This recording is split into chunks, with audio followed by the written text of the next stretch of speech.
बिखरे हुए समाज को, हमारे जो नालियों में पड़े हुए समाज को आज उठा करके संविधान के रूप में आज हमें सूट कोट टाई पहना करके हमें सामने पेश करने वाले, शिक्षित बनाने वाले बाबा साहब और उसी में बिखरे हुए लोग जो राजनीति से अनभिज्ञ थे, हमारे लोग सिर्फ झोला टांगना जानते थे, लोगों के साथ उनके पीछे चलना जानते थे, उन्हें सामने ला करके मंत्री विधायक और आज मुख्यमंत्री तक बनाने वाले माननीय कांशीराम साहब और दादा हीरा सिंह मरकाम जी के चरणों में सत नमन। साथियों, हमारा जो मूल निवासी समाज है, बहुजन समाज है, एक विशाल समाज है। अभी हमारे दादाजी भी बताए कि जो हमारा कितने संख्या है 85%, तो 85% हम पूरे भारत में हैं, लेकिन मैं छत्तीसगढ़ में बताऊं तो 96% हम हमारे लोग, यहाँ सिर्फ 4% लोग, और वो 4% हमारे ऊपर अपना राजपाट करते आ रहे हैं, हमें गुलाम बना करके, हमें अपना हरवाह बना करके जिधर मोड़ रहे उधर हम जाने का काम कर रहे हैं, और हम उन्हें भी अपने सर में ढो करके उनके साथ उनके पीछे चलने का आज तक काम कर रहे हैं। जबकि हमारे महापुरुषों ने समय समय पर कई प्रकार से रास्ता दिखाया हमारे लोगों को, लेकिन बाबा साहब एक चीज बोला करते थे कि जो लोग हमें धोखा देने में अगर किसी का सबसे बड़ा हाथ है तो पढ़े लिखे शिक्षित लोगों का हाथ है, नौकरी व्यवसाय वालों का हाथ है। नौकरी व्यवसाय में आ जाने के बाद, पढ़ लिख जाने के बाद वो भूल जाता है कि मेरा समाज किधर है, वो पीछे मुड़ करके नहीं देखता है कि मेरा समाज किस जगह पर है, उसे भी मैं आगे लाने का काम करूं। इसीलिए बाबा साहब एक चीज लिखे थे कि जो व्यक्ति अपने कमाई का 20% अगर समाज में दान देना चालू कर दिया, उस दिन हमारा समाज आगे बढ़ जाएगा। सिर्फ 20%। लेकिन मैं कहता हूं कि समाज 20% मत दे, अपने कमाई का आज 5% भी अगर समाज के लिए दान करे तो हमारा समाज धरती से चांद तक पहुंच जाए। तो हमारे लोग क्या करते हैं कि जैसे मान लीजिए अभी पढ़ाई कर रहे हैं, ठीक है, पढ़ने लिखने के बाद क्या करेंगे, कहीं नौकरी लग गया या कहीं किसी राजनीति में जुड़ गए, किसी नेता का चमचा बन गए, उसके साथ बन गए, वो चलने लगे और वो समाज को नहीं देख रहे हैं कि हमारा समाज के लिए ये पार्टी हानि है या ये पार्टी फायदेमंद है। तो कौन सी पार्टी हमारे समाज के उत्थान के लिए काम करेगी और कौन हमारे समाज के पैर को काटने का काम करेगी, इसको हमारे लोग भूल जाते हैं। क्या है, इसी में कहते हैं कि कोई अपने स्वार्थ के लिए समाज को बलिदान चढ़ा देता है, मतलब बलि चढ़ा देता है। आज देखिए यहीं पर, जैसे अभी आपको मैं बता दूं, आप सुने होंगे यहाँ आपका सीधी में एक आदिवासी युवक के ऊपर एक ब्राह्मण बीजेपी का पीए, विधायक का पीए, वो आदिवासी लड़के के ऊपर खुलेआम पेशाब कर रहा था। बताइए बेखौफ, कितना पीड़ित है, मतलब निंदनीय है, बताइए। और हमारे लोग उसको सही से आवाज भी नहीं उठाता, जो तो वायरल नहीं होता, सोशल मीडिया वायरल नहीं होता सोशल मीडिया में, तो हमारे लोग जानते भी नहीं, किसी को पता भी नहीं चलता। और इसी प्रकार ये तो अब की घटना है। मणिपुर में देखिए 2 महिलाओं को, आदिवासी महिलाओं को नग्न स्थिति में पूरे शहर को घुमाया जाता है, उसके साथ छेड़खानी करते हुए घुमाया जाता है। अब बताइए हम किस दुनिया में जी रहे हैं। आज भी हम अपने आप को आजाद कह सकते हैं कि हम आजाद? कभी नहीं। हम आजाद नहीं है। आज भी हम कहीं न कहीं गुलाम है, किसी न किसी का गुलाम है, किसी नेता के गुलाम है तो किसी धन्ना सेठ के गुलाम है, किसी। आज भी हमारे इस देश में कहते हैं कि ठाकुरैसी राज चला गया, नहीं गया है, आज भी जीवित है। आज भी कहीं न कहीं हमारे लोगों का उसका शिकार हो रहे हैं। आज बहन बेटियों का आप जहाँ भी सुनेंगे, यहाँ बलात्कार, अरे भैया आज 70-75 साल हो गया आजादी का। आज बाबा साहब जो संविधान बनाए जिसमें वो कानून का भी उनको डर नहीं है, बेखौफ चल रहे हैं। इसलिए चल रहे हैं, इसलिए वो लोग बेखौफ हैं क्योंकि उनके आका वहाँ ऊपर में बैठे हुए हैं। राइट। इधर अगर हम कुछ भी करते हैं, आवाज उठाते हैं, रोड जाम करते हैं, हमारे लोग आंदोलन करते करते मर भी जाते हैं, लेकिन उनका क्या होता है? कुछ नहीं होता है। इसलिए सभी महापुरुष जो हमारे पैदा हुए समय समय पर जगाने का काम किए। दादा हीरा सिंह का भी वही काम था, माननीय कांसी राम साहब का भी यही काम था कि आप शासक बनो। जिस दिन सत्ता की चाबी आपके हाथ में आ जाएगी तो आप किसी भी ताले को खोल सकते हैं। बिल्कुल। सत्ता का चाबी वो ताकत है, इस पे हम कानून भी बना सकते हैं, उस दरवाजे को खोल कर हम अपने लोगों के लिए हक अधिकार भी दे सकते हैं। आज भी संविधान लागू हुए कितना साल हो गया, आज भी देखिए कहीं पर पूरा संविधान लागू नहीं हुआ है क्या? आज भी पूरा हक अधिकार हमारे लोगों को नहीं मिल रहा, नहीं मिलेगा। आज भी अगर देखें हर राज्य में बैकलॉग भर्ती बाकी है कि नहीं है? हमारे लोगों के ST SC के जाति निवास पर स्वर्ण यहाँ पर नौकरी कर रहे हैं कि नहीं कर रहे हैं? आज देखिए जो हमारे लोग ST SC लोग जो है विरोध किए, नग्न प्रदर्शन किए रायपुर में, यही भूपेश सरकार उन्हें लात मार के जेल में डाल दिया गैर जमानती धारा लगाकर। हमारे लोगों को SC ST के लोगों को, क्योंकि हमारे लोगों का हक अधिकार छीना जा रहा है, तो क्या हम आंदोलन नहीं कर सकते? भाई अपने हक के लिए नहीं लड़ सकते, बिल्कुल। लेकिन उनको दर्द हो रहा है, वो इसलिए हो रहा है कि हमारे लोग अब धीरे धीरे आंदोलन करना शुरू कर दिए हैं, लड़ना शुरू कर दिए हैं। जब से सोशल मीडिया हमारे हाथ में आया, मोबाइल हमारे हाथ में आया, हम हर घटना को हर सेकेंड में देख ले रहे हैं। और हमारे अंदर कई लोग ऐसे है जो इतिहासकार हैं, जो सोशल मीडिया पर अपना वायरल कर रहे हैं, हम लोग सुन रहे हैं, समझ रहे हैं, हमारे अंदर जागरूकता हो रही है। आज इसलिए वो लोग ये सोचे कि अब धीरे धीरे सोशल मीडिया से लोग जगना शुरू कर दिए, तो लोग सरकारी स्कूलों को एकदम 3rd क्लास में कर दिए। मतलब वहाँ शिक्षकों को इतना फालतू का काम, बिना मतलब का काम दे रहे हैं, बच्चों को ना पढ़। आप देखिए यदि यहाँ पर हायर सेकेंडरी है या तो कॉलेज भी है, मैं मानता हूँ, तो देखें कि हर सब्जेक्ट का टीचर है क्या उस स्कूल में? क्यों नहीं है? हम लोग जब पढ़ते थे तो हमारे सरकारी स्कूलों में हर सब्जेक्ट का अलग अलग टीचर होता था कि नहीं होता? और आज देखिए स्कूल तो खोल दे रहे हैं, जगह जगह वो स्कूल बना रहे हैं, भवन बना रहे हैं। इसलिए बना रहे हैं कि उस बिल्डिंग से भी हमारा ठेकेदारी, हमको पैसा मिल रहा है। स्कूल को खड़ा कर देने से क्या स्कूल बच्चों को पढ़ाएगा? वहाँ टीचरों की जरूरत है, टीचर बच्चों को शिक्षा देगा, ना कि स्कूल।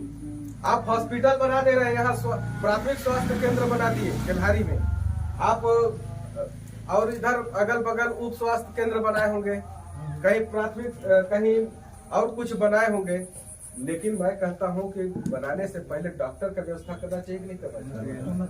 अभी यहाँ हॉस्पिटल है तो आप देखेंगे कितने डॉक्टर है? एक डॉक्टर है। अब एक डॉक्टर वो किस चीज का डॉक्टर है, स्पेशलिस्ट किस चीज का है, उसको वही जानता होगा। लेकिन आप जा रहे हैं, उसका मजबूरी है। अगर पेट दर्द भी है तो दवा वही लिख रहा, अगर बुखार भी है तो दवा वही लिख रहा है।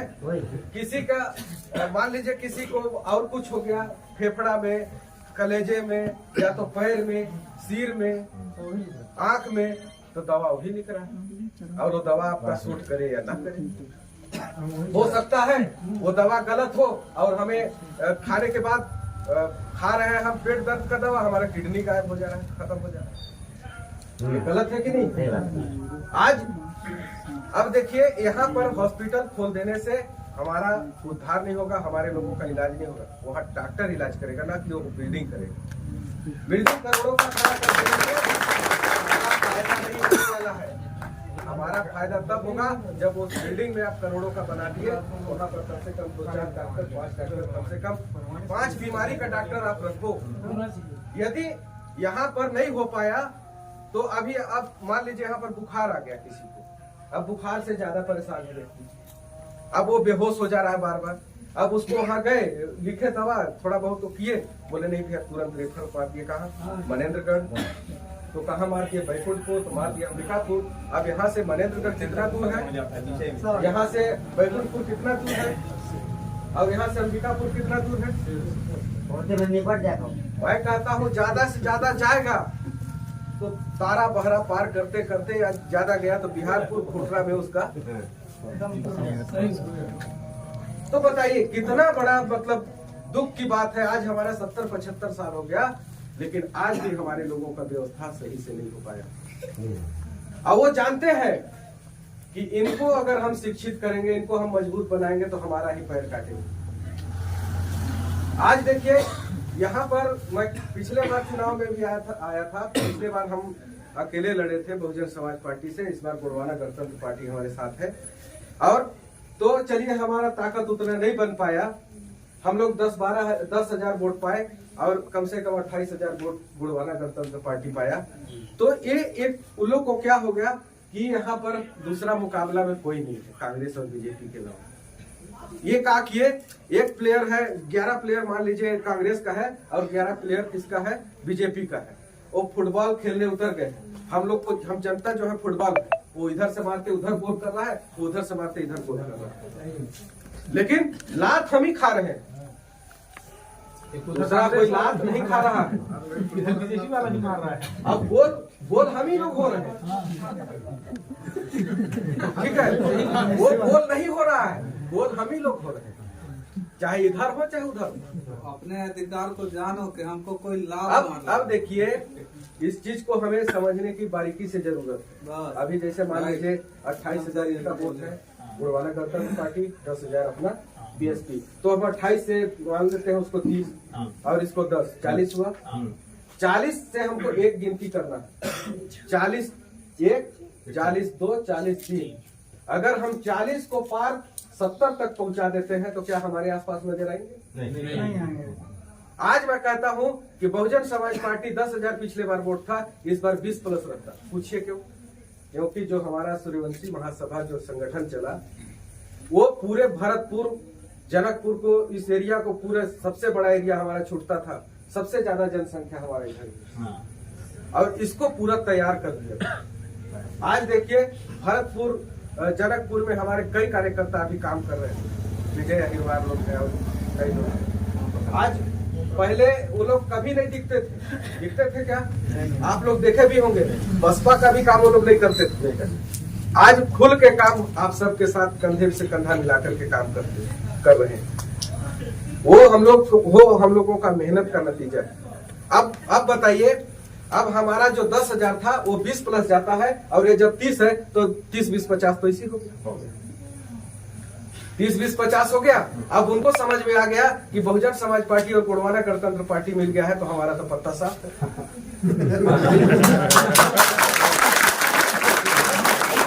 समझ में आ गया कि अब हमारा पत्ता साफ है तो तरह तरह का कमेंट करना शुरू कर दिए, हमारे लोगों को आप लोगों से तोड़ने का शुरू कर दिए है, कहीं पर आपके समाज को और हमारे समाज से लड़ाना शुरू कर दिए, ठीक है। और ये काम उन्हीं का है, ठीक। अब ये विधायक को देखिए, इतना बेशरम विधायक मैं आज तक नहीं देखा। गिरगिट कम पीछे पड़ जाएगा इसका रंग बदलने से, रंग बदलने के मामले में गिरगिट पीछे हो जाएगा इस विधायक से, जिधर जाएगा ना उसके हिसाब से रंग बदल लेता जी। अभी आप लोगों के बीच में आएगा, भैया आप लोगों का सेवक हूँ, दास हूँ, आप लोग एक मौका दीजिए। एक मौका दिए, मैं कर नहीं पाया, अब और मौका दीजिए, मैं आप लोगों के लिए कर दूंगा। अरे भैया 5 साल कम पड़ता है क्या? 1 साल मैं कहता हूँ कि काम करना चाहे तो 1 साल भी बहुत ज्यादा होता है कि नहीं होता है? यदि आपके अंदर आप एक आदिवासी नेता हो, आदिवासी विधायक हो, आदिवासी समाज के लिए यदि आप काम करना चाहो तो 6 महीने हो। आप ये उनके लिए योजना बनाना चाहे तो आप 10 दिन में, 2 दिन में भी बना सकते हैं। हर योजना को तैयार करने में ये 5 साल नहीं कर पाए भी, और आज बोलते हैं फिर मौका दीजिए। मैं कहता हूँ आपको चिल्लाने की क्या जरूरत है? जगह जगह चोंगा माइक लगा के मंचों में बोलने की क्या जरूरत है? आप जब इतना अच्छा विकास किए हैं, काम किए हैं, तो जनता आपका प्रचार करेगी, आपको प्रचार करने की जरूरत नहीं। आप क्यों जगह जगह जा करके लोगों से भीख मांग रहे हो, गोड़े गिर रहे हो? भाई उनका पैर छू रहे तो ये मामा फूफा अभी याद आ रहा है, ये मेरा जिगरी दोस्त है, अभी बोलेगा अरे मेरा परम मित्र मिल गया। अरे भैया उस समय तो मित्र जाता था, बोलते थे बैठा उसको, आता होने समय लगे, ठीक है। और आज अरे भैया आप मेरे परम मित्र हैं, जिगरी दोस्त, उस समय क्या दुश्मन हो जाते हैं? बताइए। बहुत लोग तो दोस्तों को भी बुला करके, दोस्त भी अगर कोई मिलने जाए तो उसको 2 घंटा 4 घंटा, कभी कभी ऐसा होता था, अरे यार ऐसा हो गया, इतना व्यस्त हो गए, अब यहाँ जाना पड़ गया, वहां से निकल रहे हैं, इधर से बोल भी रहा है कि महोदय आपसे थोड़ा काम, ठीक है बाद में देखते हैं, वो चल भी दिए, चल भी दिए। आप बताइए उस दोस्त से, उस परम मित्र से आपको 2 मिनट बात करने का समय नहीं है, तो आप जनता का सेवा करने के लिए बात करते हैं। अब बताइए, अब हमारे यहाँ पर कितने लोग हैं? बहुत सारे लोग। आप किसी को झांकने आए कि किसी व्यक्ति के घर में क्या दिक्कत है, कि किसी को किस प्रकार से परेशानी है? अगर कोई जाता भी रहा, मान लीजिए कोई जाता भी है आवेदन लेके, ठीक है, मार दिए साइन सबके सामने, हाँ आवेदन आप करेंगे, अब वो कहाँ जा रहे हैं आवेदन पता नहीं, अब पता चला कि टोकरी फुल हो गया, बोले यार लाओ माचिस, टोकरी फुल होने के बाद चलो यार बहुत आवेदन आ गया, लाओ थोड़ा सा, ठंडी का मौसम है आगे जला लेते हैं। तो ये ऐसा स्थिति है हमारे विधायकों का। अब केंद्रीय मंत्री वहां से चलिए भैया, उड़ान उड़ के आ रही है कहाँ? भरतपुर सोनभद्र। अब क्या बोल रही है कि अब कुछ तो बोलना पड़ेगा, क्योंकि सारे लोग विरोध कर दिए कि बाहरी प्रत्याशी है, बाहरी प्रत्याशी है, तो अब क्या बोल दिए? अरे मेरा कोरिया भरतपुर सोनभद्र तो मेरा माइका। अब बताइए ये माइका हो गया। अब जब तुम अपने माइका के भाई बहनों को, जब तुम केंद्रीय मंत्री हो करके भी उनका हाल चाल नहीं पूछे, तो अब आप विधायक के उसमें क्यों आ रही हो भाई? आप तो केंद्रीय मंत्री हो, आप मानता हो कि एक संसदीय क्षेत्र से जीत के गई हो, लेकिन मंत्री तो आप पूरे भारत का हो। आदिवासी क्या, आदिवासी क्या वही भरे थे भाई? कितने आदिवासी, ST SC OBC, कितने लोग यहाँ पड़े हुए हैं, कभी आई पूछने? आप चुनाव से पहले कभी देखे थे उसको? अरे धोखा से टीवी न्यूज वगैरह में मोदी के बगल में बैठे देख लिए, लेकिन आपके बीच में कभी बैठे नहीं। जब वो माइका मानती है तो यहाँ माँ बाप भी उसके होंगे, भाई बहन भी होंगे, तो भाई बहन का हाल चाल पूछी का वो? तो हम कैसे मान ले कि वो हमारी बहन है? नहीं मान सकते, किसी एंगल से मान सकते हैं? ये हो रहा है। अब हमारे आदिवासी लोग भी बड़े भोले भाले, या जब केंद्रीय मंत्री हो आप, ठीक है, तो आप यहाँ नीचे डिमोशन क्यों करवा रहे हो विधायक में? आप पूरे भारत का मंत्री हो, तो यहाँ एक विधायक बनने का क्यों जोर लगा है तुम्हारे? यहाँ क्यों आ गए? तो इसलिए आई है वो कि उसका कद बढ़ रहा है, उसका हौसला बढ़ रहा है। इसको एक काम करो, ये हो ना हो, आने वाले समय में प्रधानमंत्री का दावेदार ना कर दे, ठीक है? प्रधानमंत्री का दावेदार ना बन जाए, इसलिए इसको ऐसा गिराओ। जान रहे थे कि भरतपुर सोनभद्र में लड़ाएंगे तो इस बार पार नहीं होगी, यही से इसका कहानी हो गया खत्म। अब उसका अस्तित्व खत्म। अब उसको ये मालूम नहीं है कि भरतपुर सोनभद्र में चुनाव लड़ने से पहले मैं वहाँ की जनता से जानकारी तो ले लूं, मैं अपने भाई बहनों से सलाह तो ले लूं। भाई आप माइका की बात करते हो तो कम से कम भाई बहनों से आपको सलाह लेना चाहिए कि भाई मैं यहाँ से चुनाव लड़ूं कि ना लड़ूं। हाँ कि भाई मेरे को आप लोग वोट देंगे, समर्थन करेंगे कि नहीं करेंगे, तो यहाँ की जनता खुद बताती है। लेकिन इसीलिए बोलता हूँ कि हमारे आदिवासी भाई लोग बहुत भोले भाले, ये कोई भी हमारे लोग SC लोग भी बहुत भोले भाले होते हैं। बाहर से कोई व्यक्ति आएगा यहाँ पर करोड़ों का बिल्डिंग, करोड़ों का महल, करोड़ों का प्रॉपर्टी बना लेगा, हमारे लोग वहीं के वहीं उसी के यहाँ जाके मजदूरी करेंगे। ये है करते हैं आप भी। और ये आज का नहीं, ये सदियों से चलते आ रहे हैं। और ये मेरे को लगता है नहीं अब ज्यादा दिन नहीं चलेगा, अब ज्यादा दिन नहीं चलेगा, क्योंकि अभी जो देखिए इतने समय में पहले हम लोगों को इकट्ठा करने में बहुत नव या तेल जलाना पड़ता है, ठीक है। लेकिन अब खुद लोग बैठ करके इंतजार करना शुरू कर दिए कि हमारे लोगों के बीच में कोई तो आए, अपने बातों को रखने के लिए, विचारों को रखने के लिए, हमें सही मार्ग दिखाने के लिए। आज पहले श्याम सिंह भैया का कोई नहीं सुनते थे, आज उनको ये बोल रहे हैं कि भैया हम 1000 लोग आपका इंतजार कर रहे हैं, एकदम आप आइए, सही एकदम सही बात। ठीक है। और उसका कारण भी है, अब वो लोग तो डर गए, कांग्रेस भी डर गया, बीजेपी भी डर गया, ये लोग तो समझ गए कि भाई गोड़वाला के मुकाबले इस बार हम लोग हैं, ठीक है। तो अब पब्लिक भी समझ गया कि ये लोग खुद मुकाबले से बाहर है, तो जिधर शक्ति दिख रहा है उधर लोग भी देख रहे हैं। तो ये गलत है। मेरे कहने का मतलब है कि शक्ति को ही नहीं देखना चाहिए, हमें अपने सच्चाई को भी देखना चाहिए। इस चीज को पहले से लोगों को ये कर देना चाहिए। अगर हमारे लोग पहले जग जाते, अपने ताकत को दिखा देते, तो उसी समय खत्म हो जाता। लेकिन आज हमको दोहरा ताकत बना करके उनको खत्म करना पड़ रहा है, और खत्म हो भी करना पड़ेगा। आज हाइट, और हम लोग इसीलिए बोलते हैं कि 40 नहीं 50 तो हम पहले हो गए, ठीक है। अब हमको 70 पार करना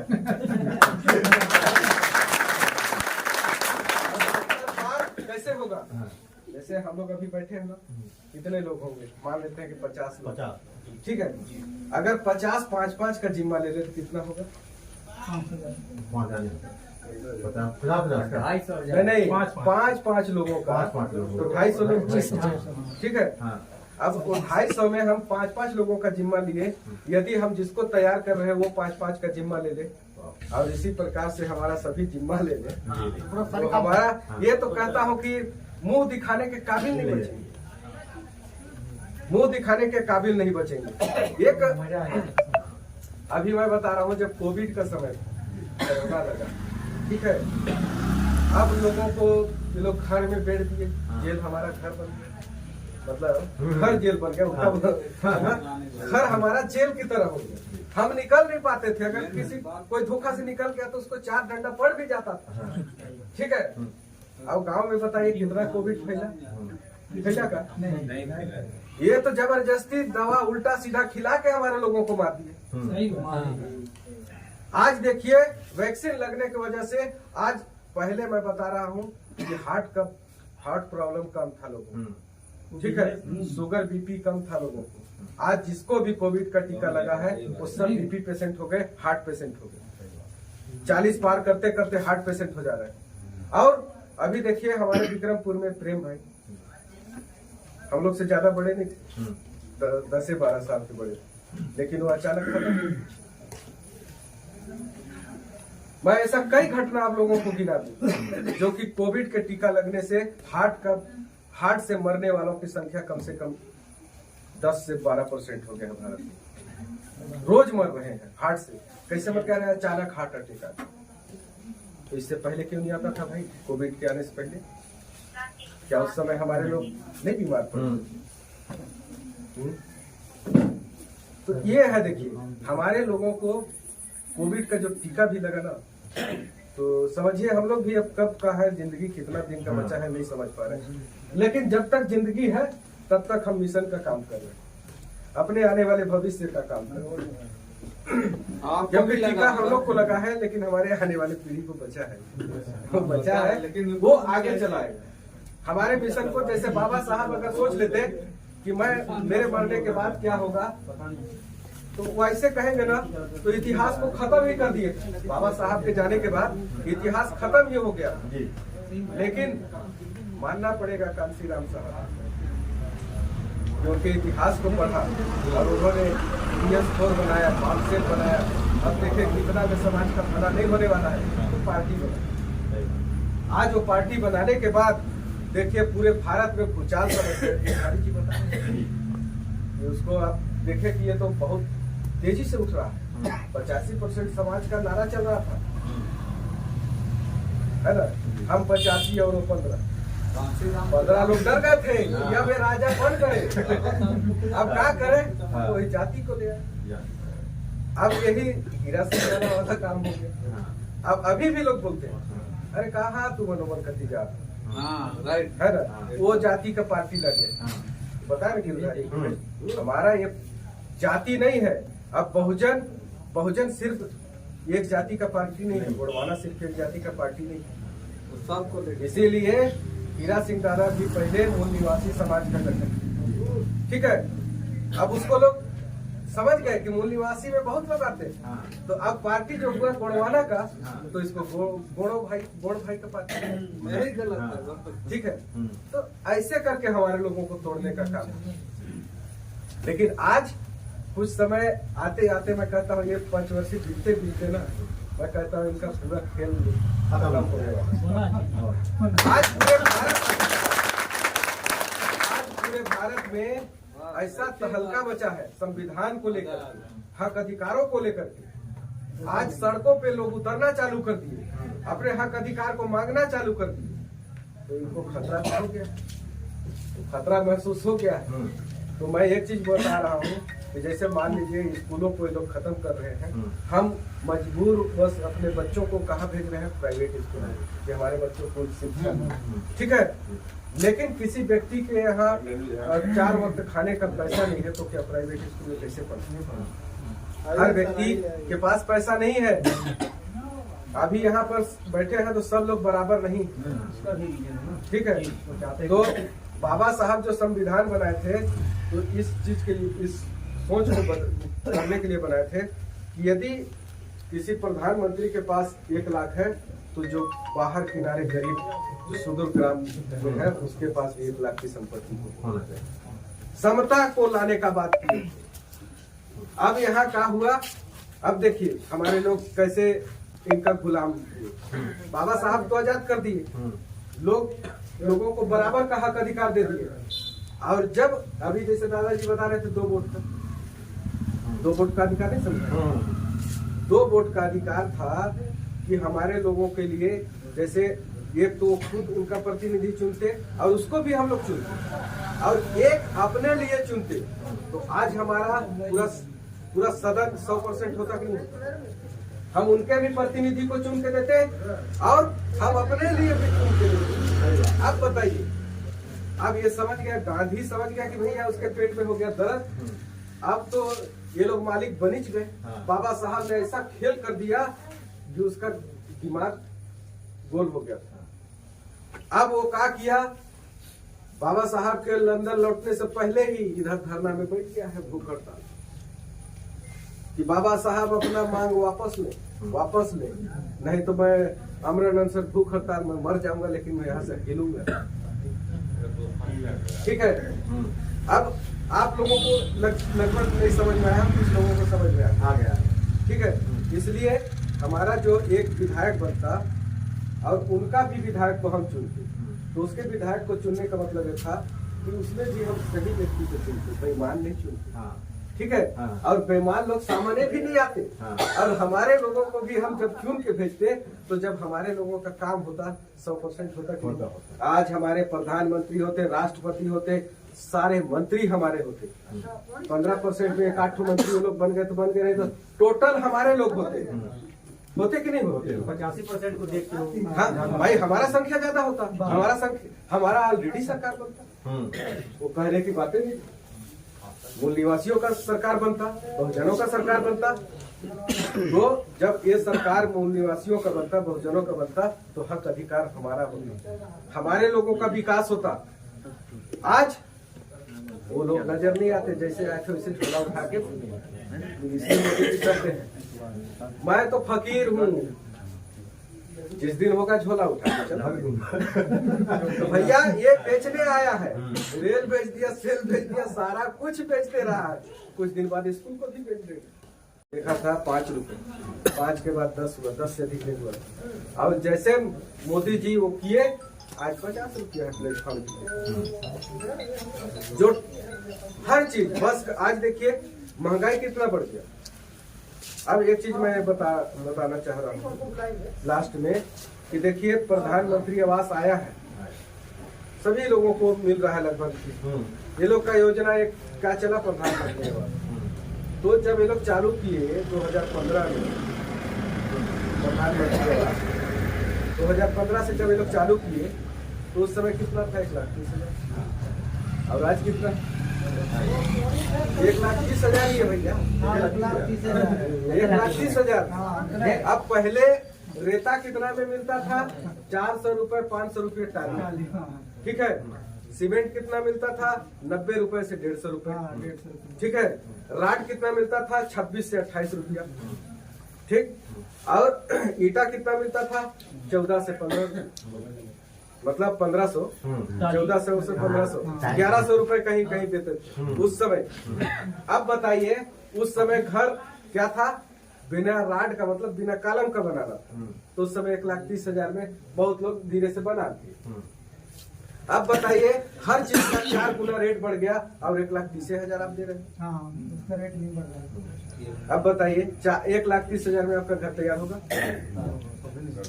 अब इसका सवाल जब हम लोगों ने उठाना चालू किया तो ये लोग क्या बोलते हैं जवाब में, अरे हम तो गरीबों का मदद कर रहे हैं घर बनाने के लिए, ठीक है।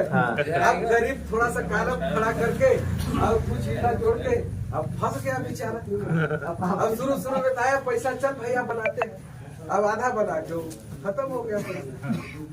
अब रहे न बने, अब तो वो फंस गया बना के आधा। अब उसको नोटिस पे नोटिस काट रहे हैं, वहाँ कुदा रहे हैं, यहाँ कर रहे हैं, तुम घर नहीं बना रहे हो, तुमको जेल करा देंगे, ये करा देंगे। सचिव सरपंच लोग धमकी दे रहे हैं।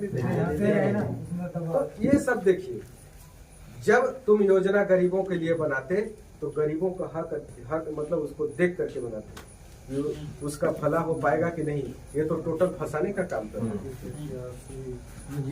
ये सब है। देखिए अब जैसे मैं एक चीज और बताना चाहूंगा कि यहीं कहीं मेरे को सुनने में मिला था, ये विधायक कितना बदतमीजी, कितना निंदनीय बात हमारे लोगों के लिए कहते हैं ना, कि जो हमारे पैर को काट रहा है हम उसी के ऊपर झूल के पड़े हुए।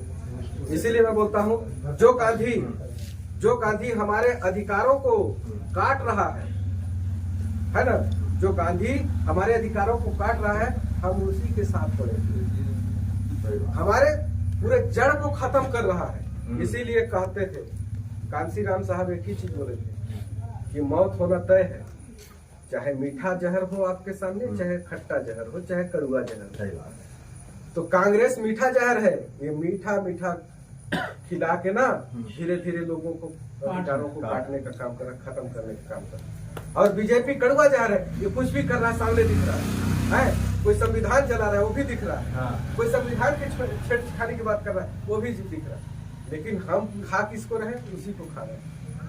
कोई कांग्रेस में तो कोई बीजेपी में, और मौत हमारा तय है, हम जान रहे हैं कि हम मरेंगे, फिर भी खा रहे हैं। लेकिन कारण भी है, हम जानते हैं कि गांजा पीना हमारे लिए नुकसान है, दारू पीना नुकसान है, ठीक है। इसी प्रकार से ये तो चलिए हमारा आदत है, हम कभी भी छोड़ सकते हैं, लेकिन वो जहर जो है, जहर को जिस दिन खा लोगे उस दिन नहीं बचते। तो हम लोगों को समझने की जरूरत है, हमें इस सारे चीजों को जानने की जरूरत है। और जिस दिन हम जान गए तो समझिए आज इनका जड़ हिला है, ये हमारे आस पास नजर नहीं आएगी। सही और अगला बैठक भी लगता है तय हो गया। समय को ध्यान में रखते हुए मैं भी बस यही निवेदन करते हुए आप लोगों से अपने वाणी को ध्यान दूंगा कि आप लोगों के पास बहुत अच्छा अवसर आया है। इस ऐसा अवसर शायद ही अब आए। इस अवसर को अगर हम चूक गए तो हम कहाँ चले जाएंगे पता नहीं चलेगा। इसलिए जैसे मोदी जी कोरोना को भगाए ताली और थाली बजा के, वैसे इनको फिर हमको ताली और थाली बजा के इनको सभी को जय भीम, जय संविधान, जय